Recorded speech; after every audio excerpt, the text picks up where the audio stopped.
জুলাই গণ অভ্যুত্থানের নেতৃবৃন্দ এবং জাতীয় নাগরিক পার্টির উদ্যোগে আমরা দেশের সংস্কার চেয়েছি, বিচার চেয়েছি এবং নতুন সংবিধান চেয়েছি।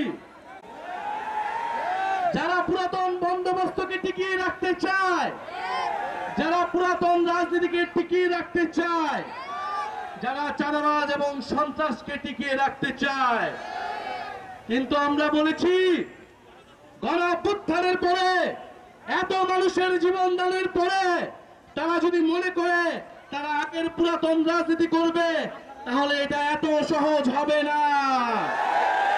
গণ অভ্যুত্থানের শক্তি এখনো মাঠে আছে, এখনো তাদের গর্জন রয়েছে।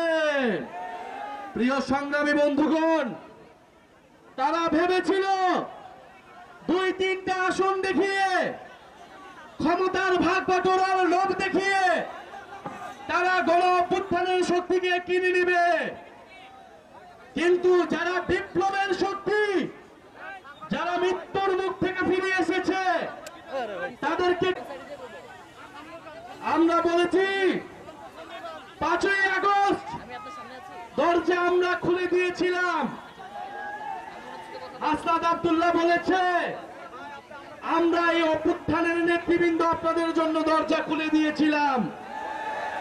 5ই আগস্ট আমরা বলেছিলাম আসুন জাতীয় সরকার করি, দেশটাকে পুনর্গঠন করি, সকল বিভাজন সবকিছুর উঠে গিয়ে বাংলাদেশকে নতুন করে গড়ে তুলি। কিন্তু তারা আমাদের সেই প্রস্তাবে সায় দেয়নি। তারা বলেছিল 3 মাসের মধ্যে নির্বাচন দিতে হবে, আবার বলেছে 6 মাসের মধ্যে নির্বাচন দিতে হবে। ক্ষমতার ভাগ বাটোয়ারা ছাড়া দেশ সংস্কারের কোনো বিষয়ে তাদের কোনো সমর্থন পাওয়া যায়নি। আমরা বলেছিলাম আমরা দেশের ভিতরে শত্রু তৈরি করতে চাই না, আমরা ঐক্যবদ্ধভাবে দেশ পুনর্গঠন করতে চাই। আমরা এখনো বলছি নির্বাচনী ভাগ বাটোয়ারা নয়, দেশ সংস্কারে আমাদের দরজা এখনো খোলা আছে। যদি এবার দরজা বন্ধ হয় তাহলে জনগণ আপনাদেরকে আর ক্ষমা করবে না। প্রিয় সাতক্ষীরাবাসী, আপনারা উপকূল অঞ্চলের বাসিন্দা, জাতীয় নাগরিক পার্টি কাজ করবে। আপনারা জাতীয় নাগরিক পার্টির সাথে থাকবেন। চাঁদাবাজদেরকে ভয় পাওয়ার কোনো কারণ নাই। যেই দেশের ছাত্র তরুণ জনতা 16 বছরের ফ্যাসিস্ট স্বৈরাচারী হাসিনাকে দিল্লিতে পাঠাতে পারছে, সেই দেশের ছাত্র তরুণ কোন সামান্য চাঁদাবাজদেরকে ভয় পাবে না।